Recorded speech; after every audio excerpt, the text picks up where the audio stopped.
Good morning. We are reviewing the conclusion of Ayin Beis. We are on page 1390.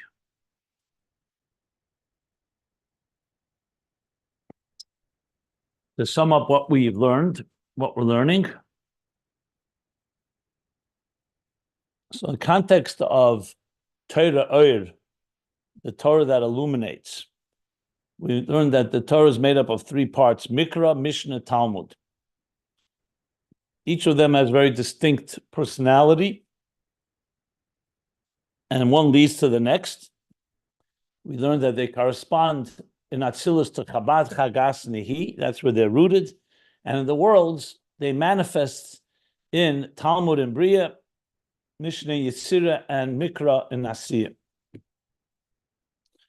So after discussing in so many different angles, and each one, it's each of their strengths, so to speak, and each one their contribution, we're now began discussing Mishnah and Talmud in the context of Helam and Gili, because Beriah is a world of Beriah Cheshach, Mishnah is a world of Yetzira, Yetzira.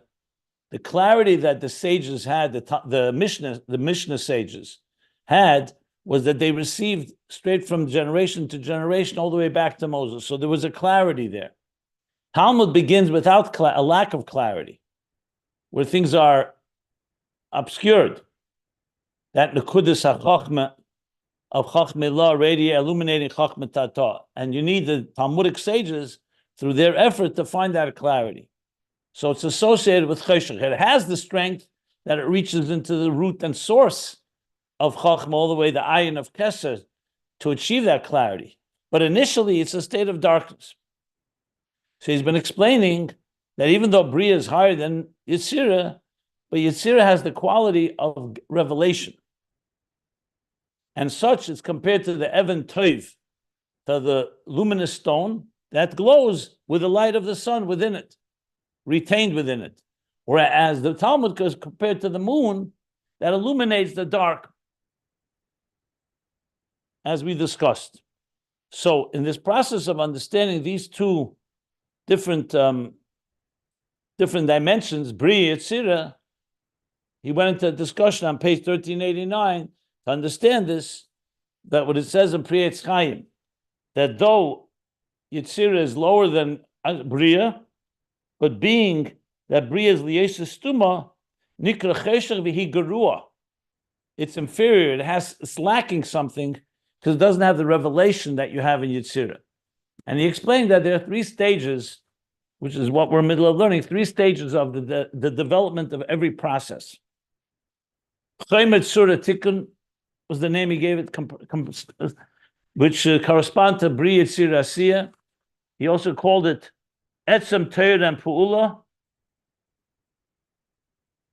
which is another three stages. One is the Etzem, which is yet beyond revelations, like raw matter. You don't have any shape and form. What he called Efsharis Hametzias.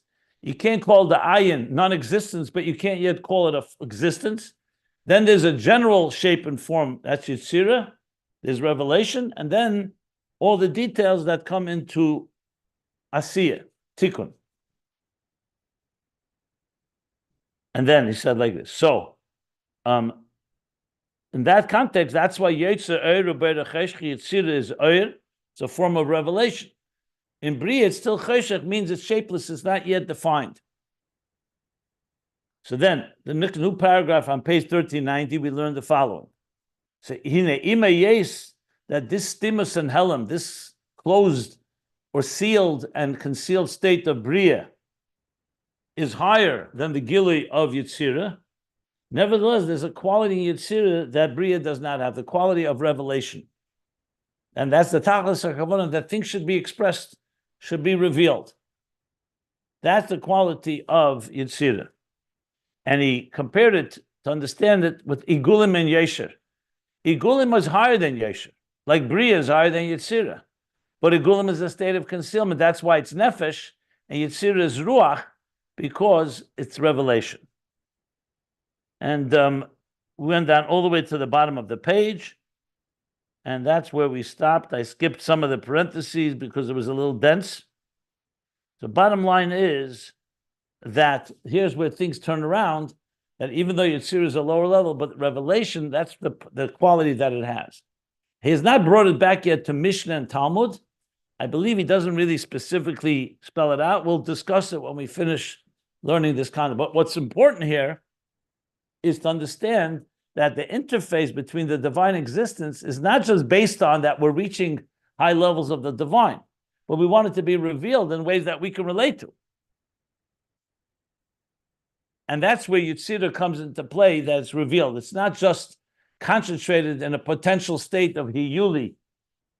The example I gave, it's not just the one cell upon conception, but it's the full-blown child with all its limbs and organs that you see in a revealed way that makes a human being a human being. So I'm going to continue now, the bottom of page 1390.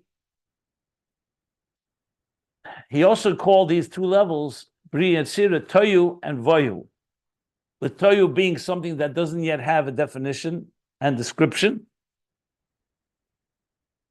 And Vohu, Boihu, that's why it's called Dover Amatas Adam. It still confuses and is that's confusing, maybe the right word, or that is maybe that's the right word. Confuses a person because it's not defined. And boihu is really revealing the inner intention in what you're shaping, as we learned. So now he's going to go back to that. So reading from 8 lines from the bottom of page 1390, and the pages can be found at ayinbeis.com. He says like this: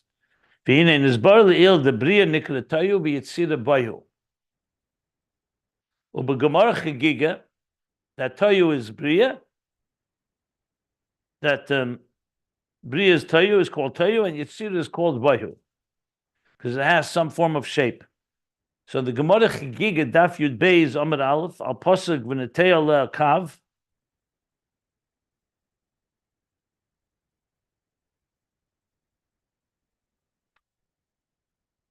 So it says there in the Pasuk V'Netei Aleh Kav Tohu V'Avnei Vohu,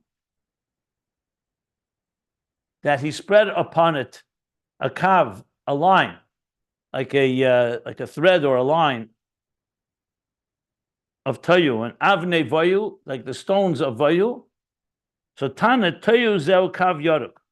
So the Gemara says there that the Tohu is a kav yoruk. It's like a green stripe.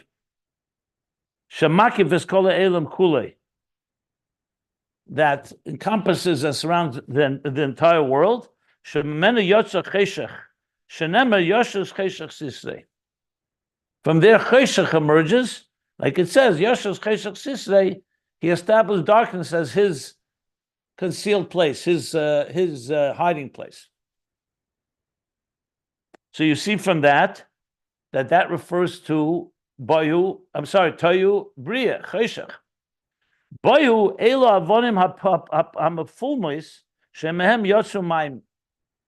So I think I recall we translate hamafulmois is referring to the stones that are I think he said like not boiling. What are they called? Trying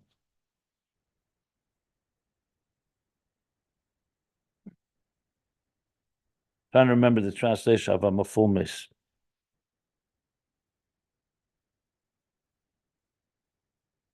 Like percolating, I think is the right word. I'm not sure. I have to look up exact translation.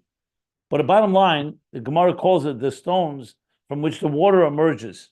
That already is not a state of darkness. Like he says, Ayin Beis, Apostle Bereshis, Avonim hen suras habinyan. When you say avonim, you're already talking about the shape of the structure. So bottom line, he wants to show how Tohu and Vohu are connected to these two levels of cheshach and or. Okay.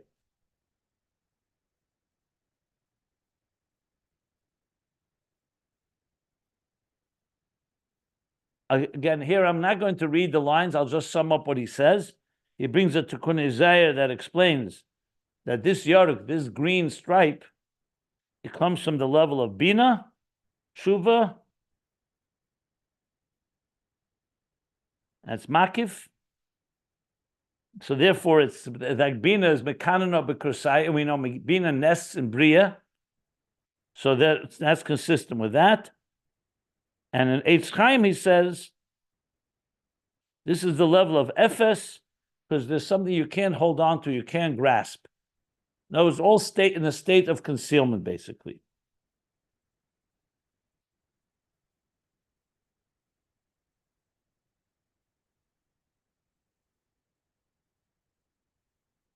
Bottom line, I'm going over to the next page, 1391, that Tohu is Ayin She'ena Musig. That's Bina. And Vohu would be the next level where there is the beginning of revelation. Okay.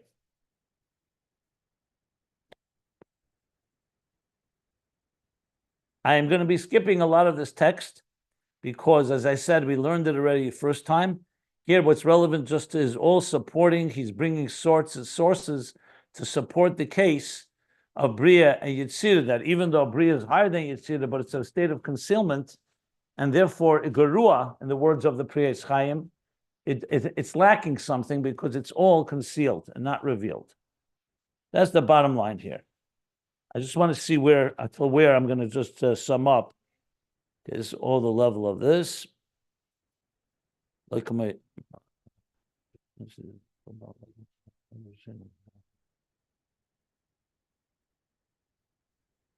Give me a moment. I'm just going through it quickly.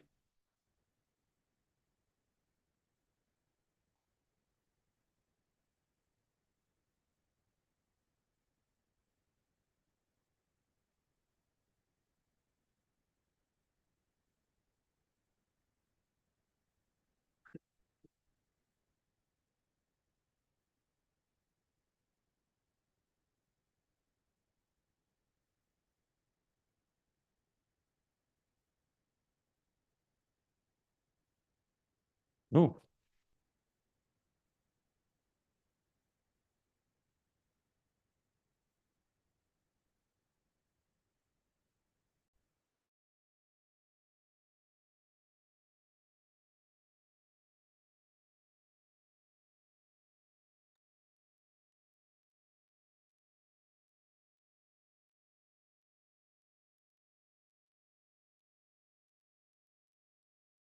Okay.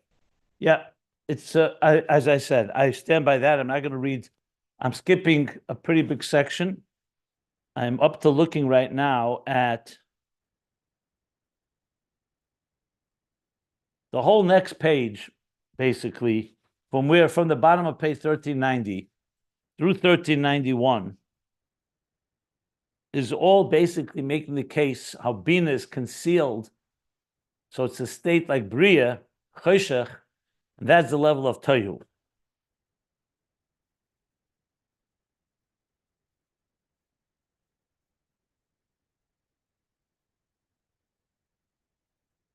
So I'm going to jump right now to the middle of page 1391, where the line Shenizbar Le'il, it's like 2/3 of the way down, where he sums up everything he just said.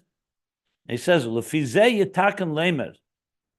According to what we just this whole discussion where he brought many sources, he says, we can say, the B'chinas Beriah v'Yetzira, Shazer Kamei B'chinas Makiv Pnimi. And when you're talking about Beriah and Yetzira, it's Makiv and Primi. Remember, that's Igulim and Yesher. Uke'in Igulim v'Yesher. The Igulim of B'chinas Helam. The Yesher of B'chinas Gilui. Igulim is a state of concealment, even though it's a higher level. And Yesher is like the line that we're talking about that penetrates and is a Primi, and that's Gilui. Kamei Kain.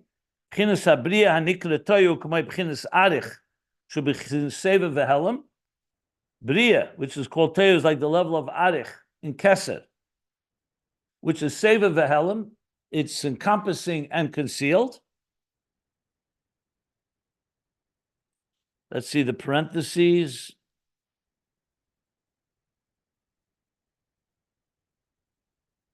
Okay, I'll just sum up the parentheses. And therefore, as a makif, it encompasses everything that's below it, but it's all in the concealed state. That's what arich is, and the same thing. The world of Ak is like the arich, the cosmic, the macrocosmic arich of whole Ishtalshlus. The Yetzira who bechinas Sagili, and the world of Yetzira, Yetzira is a level of revelation. Who bechinas Almid is Kasya, the Almid is Galia. And these are the two levels, the hidden worlds and the revealed worlds. Again, all talking about Beriah and Yetzira, which correspond to Talmud and Mishnah. So even though that which is concealed, or that which is closed, is higher than that which is revealed, than the level of revelation, going back to his original point, the quality and the value of revelation has a superior quality, has an advantage over that which was concealed. Repeating what he said earlier on the page 1390, because the kavanah is that it should be revealed and not remain concealed.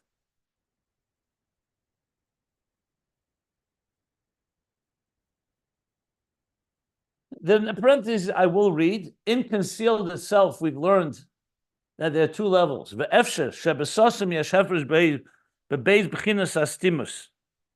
two levels in concealment. There's something that's concealed that's relatively concealed, which means right now you can't see it, but potentially you could see it. Think of something closed up in a closed chest or in a closed box. So it's susum right now, it's concealed, it's sealed, but it's not fundamentally concealed. Then there's a level that's fundamentally concealed, can never be revealed. It remains elusive, it remains unseeable, basically. So the first level, sosum be'etzem, it's fundamentally concealed. The other is sosum etzad makablim. Right now, the recipients can't see it. Like a student may not fully grasp the depth of his teacher's teachings. So from the makablim's point of view, it's sealed, but it's not necessarily fundamentally concealed. The b'chinas be'etzem hari be'emes shayach ala pnimi dafke. And here's where everything gets reversed. The deeper level concealment, paradoxically, actually, is closer to pnimi than the sosum b'tzad makablim. I'll explain in a minute. Umenu nimtza pnimi k'moshe kosem b'makam achad. V'astimus ein ze b'chinas helam. Because the higher level of stimulus is not a form of concealment. When you say something's concealed and revealed, as we discussed in the past, that's relative to each other. When you say something is fundamentally concealed, that means it's completely beyond revelation and beyond concealment. So you say, for example, in the Savar Kodesh Baruch Hu, Lias Leis Baruch Dir V'Tachtenim, is that coming from a concealed place? No. That's coming from an etzem that's beyond concealment and revelation. And actually, he desires dafke pnimi and gili. So what's interesting, what he's saying now is that even though the sasum, seemingly the higher level is more removed from us, but it's actually more removed from concealment too. It's completely beyond concealment. In other words, there's the level of etzem, there's the level of sasum concealed from the recipients, and there's a level that's revealed to the recipients. And the highest level, like we say, Seif Maisa Machshavat Chila, associates with the Pnimi because he could desire, I want to have Pnimi. That's what he's saying here. Bastimus Einze B'chinas Helam. Kiulamayla B'chinas Helam Begili. It's higher than the whole concept of concealment and revelation. So when we talk about Atzmus, you don't say Atzmus is concealed. Oir can be concealed or can be revealed. Atzmus is neither of the two. Okay, he's making it clear. He's not talking about etzem. He's talking Eir itself is a level that's higher than concealment and revelation. And the second level, which is sosum compared to the recipients, that's where you can call it makif and helam. So essentially, this would be the difference between Beriah and Yetzira. Beriah is the lower level, is a concealment relative to the Rekablim. And Pnimi Gilui, which is Yetzir has a connection to the ultimate kavanah that things should be begili. Next page, 1392. You can also compare this to machshava and dibur, thought and speech, which is the two levels of Beriah and Yetzira. So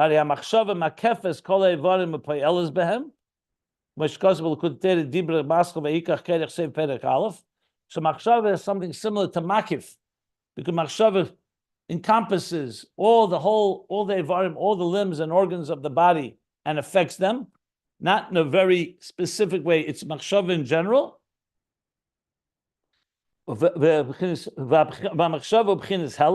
The dibur b'chinas gili, and dibur is more specific and reveals what is concealed in the thought.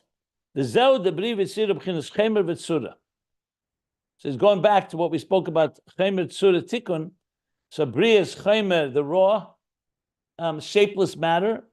Yetzira is tzura, shape. Shezeu kamei b'chinas igulim v'yesher.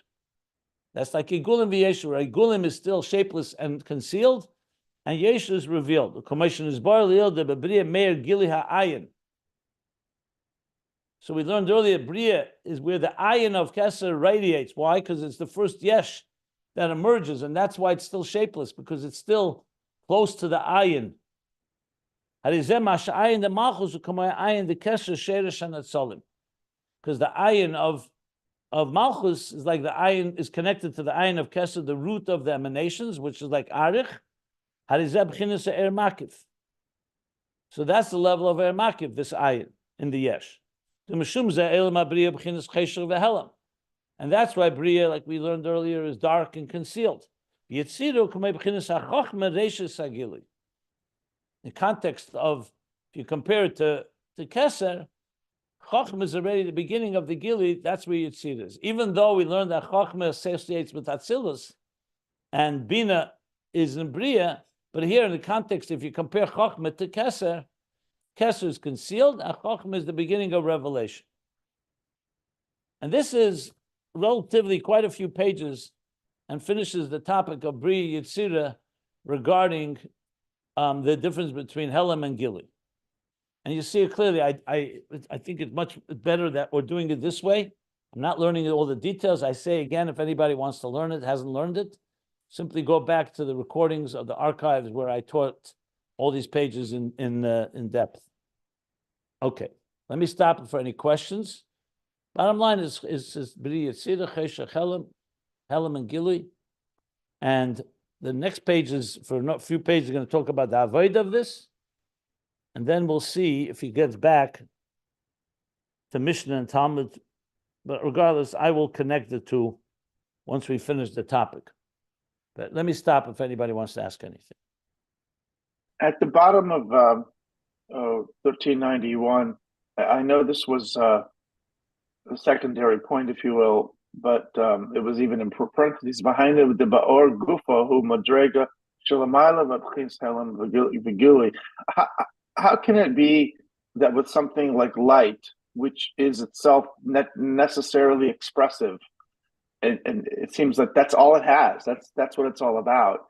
He's saying here that even with light, there's a level at which that's above concealment and revelation. What does that? I mean, can you give me a mushal? Like, what is that? Is that like the flashlight that isn't turned on? I mean, I don't know. Is that like a potential Hilui? Sorry. Earlier in Ayin Beis, he discussed it at length. I guess you don't remember that, right? No. Yeah. So, because carries the energy of the etzem of Atzmus, so he explained there's a thing called etzem ha'er. Etzem ha'er, and then there's that's gili la'atzmei, and then there's that's a gili la'elamus. That I understand. So etzem ha'er is gili la'atzmei is already a revelation, but the only reason we call it because it's not Atzmus, so it's the idea, the essence of expression. But expression doesn't necessarily mean revelation. Expression just means that God is moving from the state, so to speak, of biltimitzias nimtza, like a non-existential core, to becoming something that will express itself. but it So has it's like not yet expressed itself, not even to itself. So that's considered a level Etzem Ha'er, in that sense, is higher than Helam and Gili. I see. It's not Gili and it's not Helam. Then comes the next state where Ur becomes a Gili to himself, which is a Helam from the Makablim. And then comes the next level where the Gili is also to the Makablim. That's the general three states that he talked about a lot earlier. So bottom line, Etzem Ha'er has in it a certain element of Etzem that's beyond revelation and beyond concealment. Thank you. I don't know if there's any examples for it in our reality, because we're talking here coming from the divine Etzem, because everything in our existence is existent. This is somewhat of a bridge between Atzmos and the lower levels of that will ultimately either be concealed or revealed. So the point is, because Atzmos wanted to carry his fundamental, let's call it, element of being beyond everything, that also carries that. So in you have a level that is beyond Helam and Gili, has like a level of Etzemin. Thank you. Yeah. Okay. But it's a good question. And I have to find where it was discussed, but he discussed it earlier.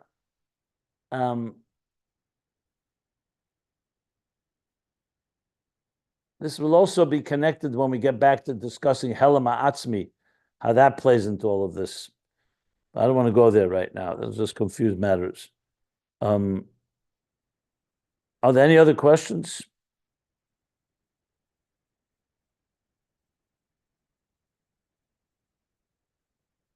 Okay. Now I'm debating what to do with the next, literally next 6 pages. The next 6 pages is a long discussion in Avodah, Beriah and Yetzira and Avodah. Again, you haven't seen a mention of Mishnah Talmud at all. He's like almost like as if it's not being referred to. And if I recall correctly, I don't think we're going to hear about Mishnah Talmud or Mikra anymore in Ayin Beis. How you like that, right?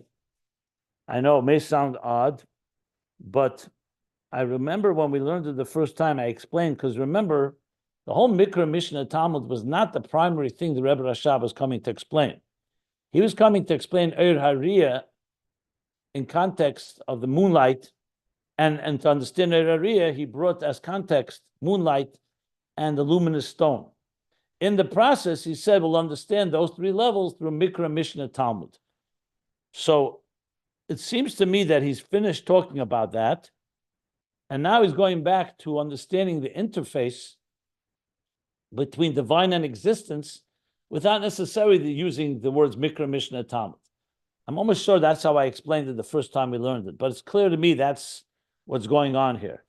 I can't say for sure. I want to go through the pages to make sure, but I'm almost sure he doesn't come back to it. But he does talk about Beriah Yetzira extensively. So the way to explain it is because that was, again, his point was Mikra Mishnah Talmud was not the point of departure. That itself was an explanation, 3 levels of Makabel, or namely the of Torah as it manifests in the Makabel. So we have Mikra, we have Mishnah and Talmud. And so the discussion right now is primarily between the difference between Beriah and Yetzira, which is the 2 levels of the moonlight and the luminous stone, which is setting the stage to understand Eir Hariyah. So what is relevant, most relevant, is what level of relationship do we have with godliness here? Beriah, you have a relationship more with the Etzem, the Igulim, but it's a state of concealment. Yetzira, you have a relationship with something more revealed. So the Rebbe Rashab doesn't spell out exactly the context of the how that relates back to the Mishnah Talmud, but what I would say, and is this, that Mishnah has the Mila of Gili. Like you said, the Tanoim had a clarity, a crystal clarity. The Amoraim don't have that clarity. That's why they struggle. But in that struggle, they're reaching the Makif, the Ayin of Keser, to access the root and source higher than Gili.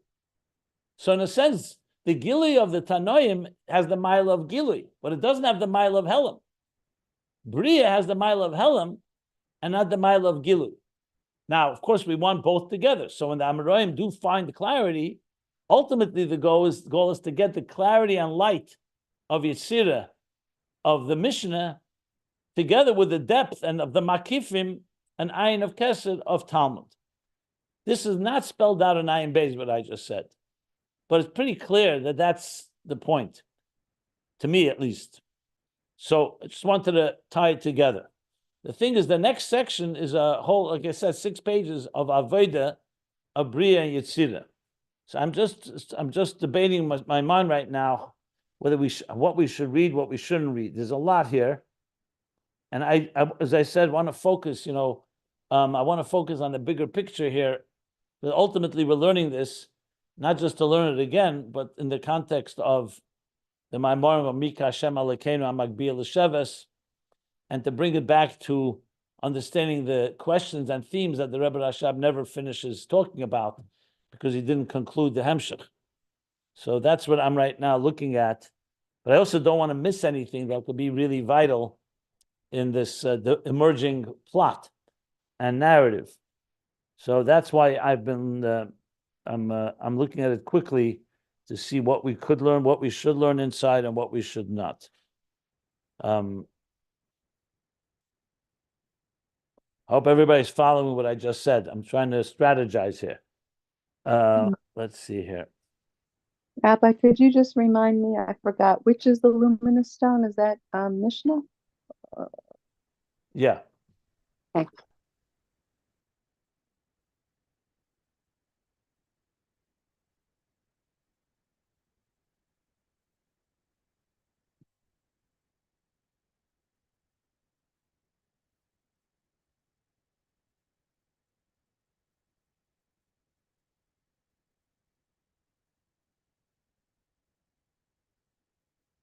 Just give me a moment if you don't mind. I'm just quickly browsing.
I don't understand, Rabbi.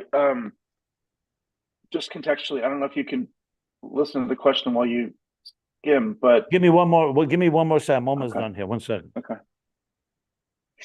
It's when you're done, it's a flow question, the flow of the mimer. Okay, 1 second. 1 second.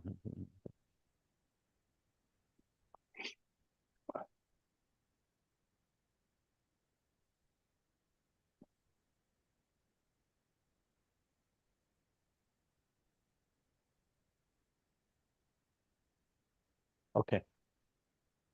I'm going to skip these 6 pages actually, go straight to page 1398.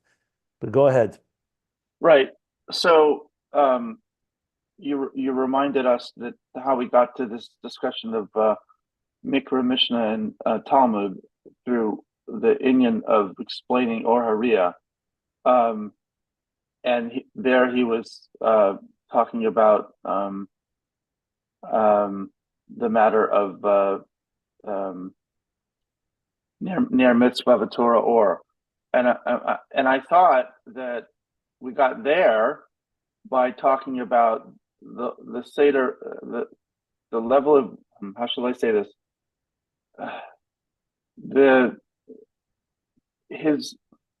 explaining how first there was a whole segment up to first 1,350 pages about lamata lamaila, the tefillah, and then he switched. Now we're going to understand what it means to have a revelation or flow of elakus from lamaila lamata, and then I guess use the mashal of ner mitzvah v'torah or, because he switched from ner Hashem nishmas adam. That's how he got there.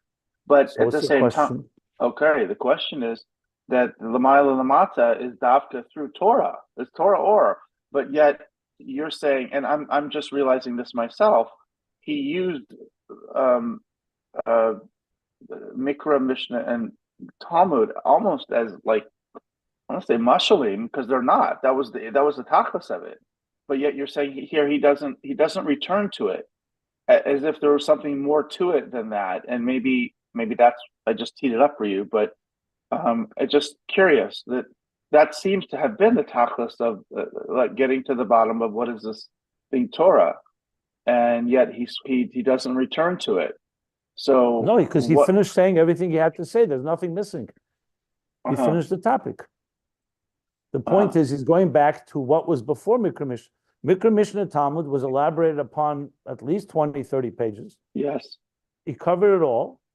And he doesn't return to it because there's no need to return to it. He finished what he wanted to say. Now he's going back to what came before that. Remember, the Hemshech continues from back to Torah in general. So we've established in Torah there are three levels: Mikra, Mishnah, Talmud. One is a Gili Mamay Lamata Mamish Mikra. Mishnah is a combination of what's passed on, it's still and Talmud is a Mamata Lamayla in the Mamay Lamata. That's clear. And that's Beriah Yetzira. So it's basically he's going back. The Mikra Mishnah Talmud began at the bottom of page, if you want to just spell it out clearly, at the bottom of page, where was it? Here we are. 1364. So now he's finished with that. And now he's going back to what he was saying before 1364, which is back to the three levels of Makabel, the moon, luminous stone, and Ohr Haria, eyesight. And with that, he's going to explain Torah Ohr in the context of Neshamas and Mitzvah, as we're going to learn later. Okay. So right now, anyway, that's basically the flow. Okay. Thank you. Yeah.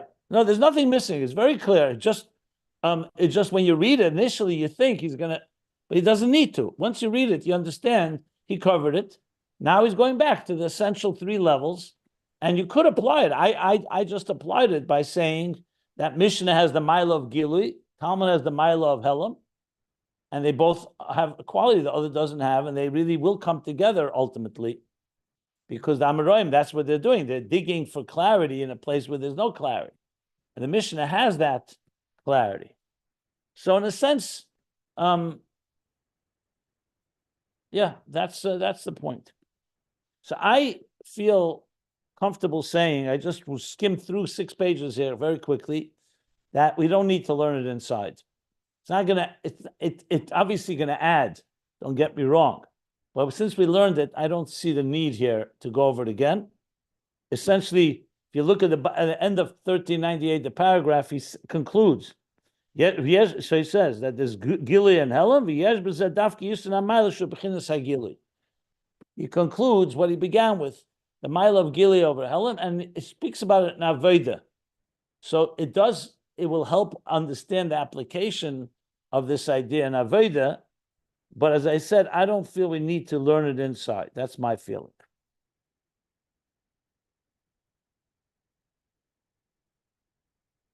But I will say that now on page 13, you could skip to page 1398, the new paragraph, he's going to now say, Ma'ata Sarach Lahavan Amoshel De'er Hariyah. So now he's going to go back to the third level of Makabel Malchus of Asiya, which is Hariyah, the eyesight, which is how he began the whole topic. If you go back to 1352, so it's very important to keep in mind the flow. On 1352, after talking about Ner Mitzvah Torah and Ner Hashem Nishmasadim, he says, "V'nirali levayda in al pi masakos mokamach be in Hariyah." And talk about eyesight. He says, and then he compared it to the two others, to moonlight and the luminous stone. And that went on for pages and pages, Mikra Mishnah Talmud. And now, after explaining how the moonlight is like Talmud and the luminous stone is like Mishnah, he goes back. Now we'll understand the mashal of Hariyah, and we'll see how all this that built up till here is going to help us with this regard. Remember, Hariyah, I'm just saying this briefly as an introduction before we learn inside. Hariyah is a combination that is not like the moon and not like the stone, the luminous stone, like we learned earlier. Because on one hand, the eye itself is a seeing entity.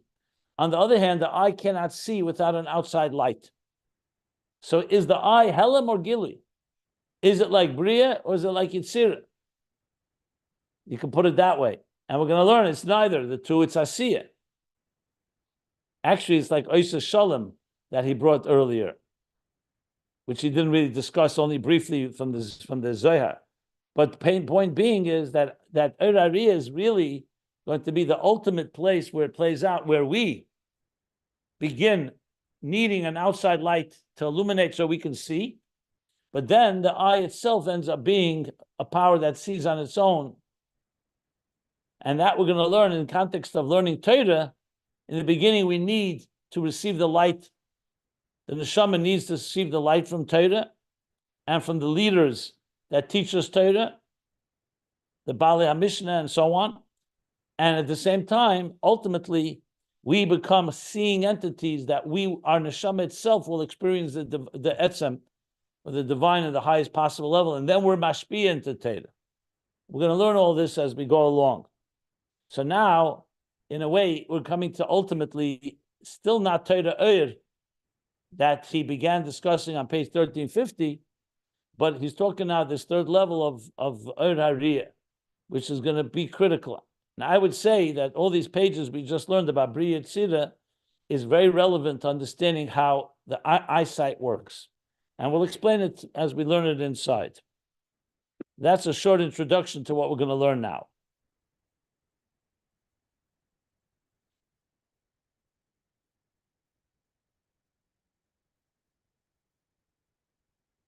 Okay, so I will begin. Why not? Let's go to so on page 1398, the new paragraph, a little closer to the bottom of the page. So he says like this. So ma'atat tzarich lahavin, if you look in the bottom, it says that it's apparently the Rebbe Rashab must have taken a break, because they write down in the bottom that the manuscript of the Rebbe Rashab changes from here on till the end. They wrote that that earlier the lines are very tight, and here the lines become more separate. So clearly, like, changed his mode of writing. I don't know what we can read into that. I would say most obvious is that he wrote it maybe after a long break or a relatively break between the earlier writing and this writing. Or you could say, he knows he's coming closer to the end of the Hemshech, so he's changed some of his style of writing. We can't really know. We don't know the reason behind it. But I just wanted to point that out, that you could see it in the manuscript, this change here. He also might have had in mind to sort of fill in the blanks later, and he had more to give in that particular thing, and he wanted it to be in the initial context instead of at the end. It makes perfect sense to me. Okay.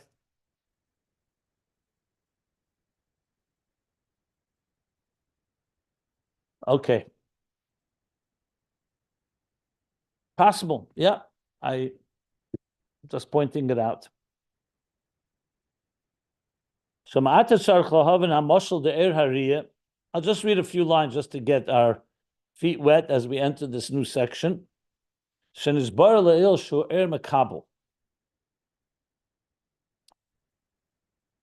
explained earlier that it's makabel.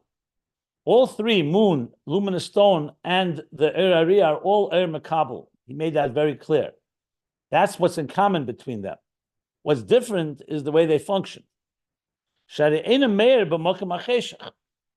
know it's makabel? Because eyesight does not give off light. Your eyes are not like flashlights or headlights that illuminate the dark. So it's not a mashpia. Because it doesn't radiate in the dark. It doesn't illuminate in the dark.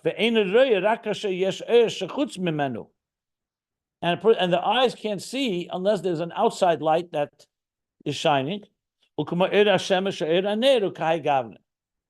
the light of the sun is shining, or light of a candle, and similar. So then the eye can see. But if there's no sunlight, and there's no candlelight, and there's no other outside light, we're completely in the dark. That tells you it's makabel. We said that we learned this earlier.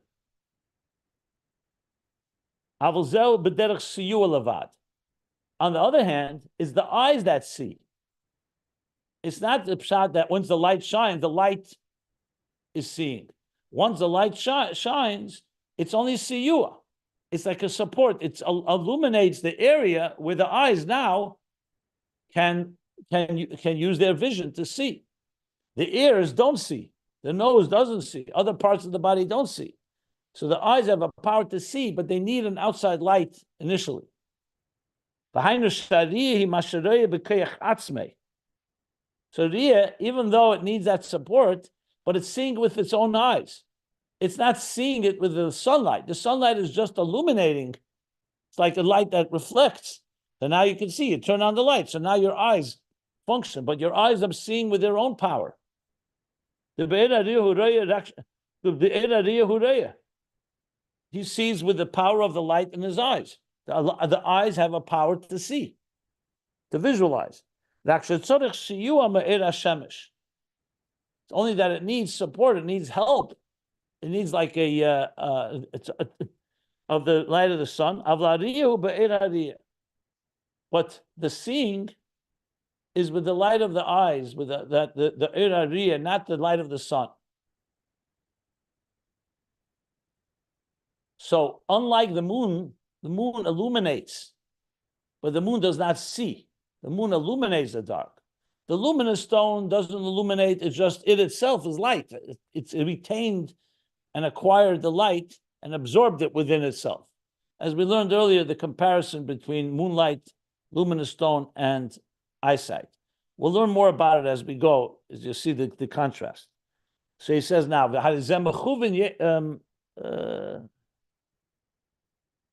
I'll just read a few more lines. It's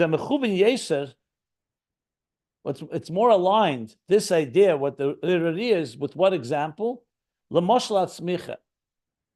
To the example of sowing.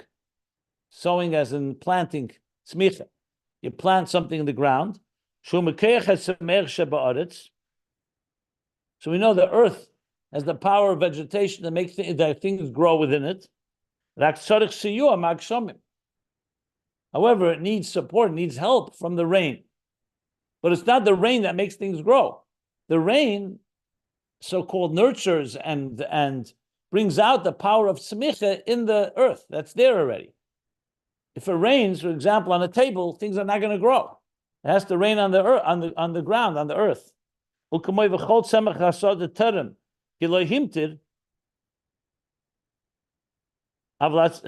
So, like it says, before there's the person that plows the ground, nothing will grow, but what the rain does, it allows things to grow. However, the growth itself is not coming from the power of the rain, it's coming from the power of the earth. And it's the rain that stimulates it, so to speak. Same thing with Riyah. It's the eyes themselves that see.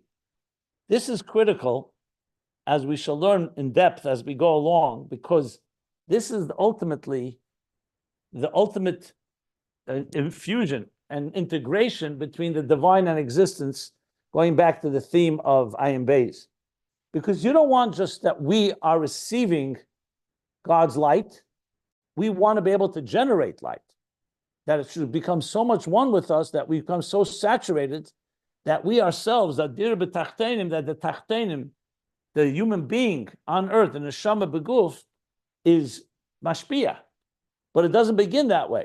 It's like the student first has to receive before he can give. So the first step, so we have the power to see, but initially we need to receive light in order to allow us to see.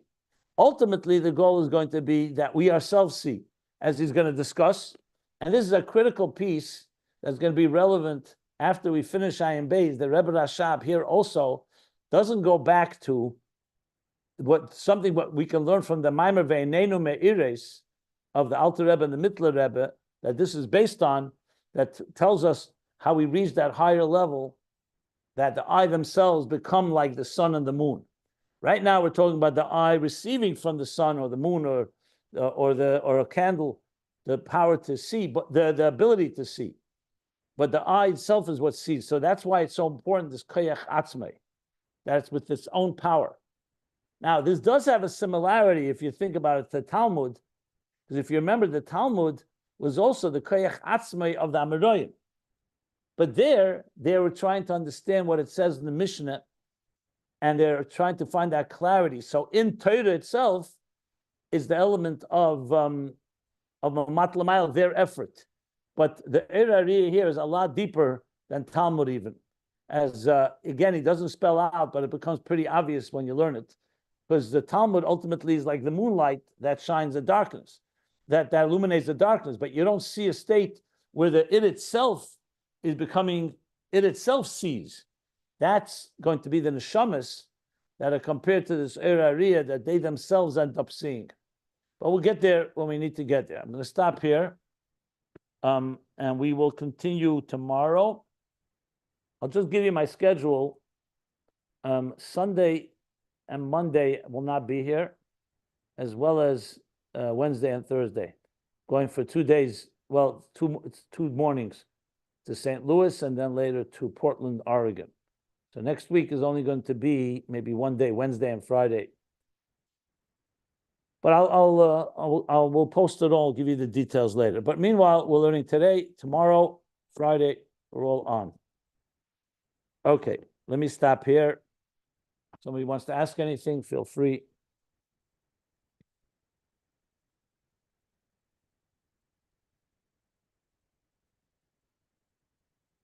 So much to post.